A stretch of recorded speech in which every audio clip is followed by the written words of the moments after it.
Bonjour Dios, Oui, bonjour Gabin. la revue de presse en ligne, c'est avec vous. Chers téléspectateurs, bonjour. L'actualité de la semaine a été marquée par plusieurs sujets, notamment la passe d'armes entre les membres des forces Corée pour un Bénin émergent. Alors dites-nous de quoi s'agit-il concrètement? Tout a commencé par le camp dit des anti-réformistes composé de Nourenou Attiadé, Eugène Azatassou et Si, qui dans un premier temps ont rendu public un communiqué non signé et non daté dans lequel le secrétaire exécutif national Paul Humpé et Théophile Yahou sont tassés d'orchestrer des manœuvres dilatoires en s'obstinant à remettre au leader charismatique du parti Boni Yahi les documents fondamentaux du parti, ceci au mépris des recommandations des pourparlers préalables à la réunification. Et qu'en pense justement le secrétaire exécutif national du parti Paul Humpé? Oui, c'est Banouto qui revient sur cette information et informe qu'à la faveur d'un communiqué en date du 15 février 2020, Paul Humpé apporte un démenti formel à ces allégations. Et quels sont les arguments qu'il a avancés justement pour justifier cette posture-là? Oui, Bénin Web TV souligne que pour le secrétaire exécutif national, les vraies copies des documents du parti ont bel et bien été remises au président d'honneur le 9 janvier 2020. Pour lui, la réclamation des copies originales de documents dont a reçu l'original du journal officiel cache des intentions inavouées. Enfin, Paul Humpé déplore la parodie de réconciliation initiée par le président d'honneur, lequel vise à éjecter du parti certains leaders qui ont pourtant œuvré pour sa survie. À Pharaon de déduire qu'avec cette passe d'armes entre Corée, ça sent le roussi dans la famille FCBE. Alors, une deuxième actualité qui a été au cœur des sujets de cette semaine, c'est bien évidemment la célébration du 30e anniversaire de la Conférence nationale des forces vives de la nation.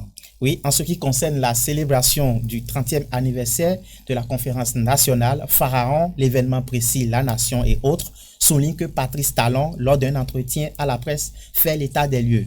Et de quoi Patrice Talon justement a parlé au cours de ce grand oral? Oui, c'est la nation qui donne tout de suite le ton et nous apprend que durant 50 minutes, le locataire de la Marina s'est prononcé sur les acquis de la conférence de février 1990 et les réformes initiées par son gouvernement depuis 2016.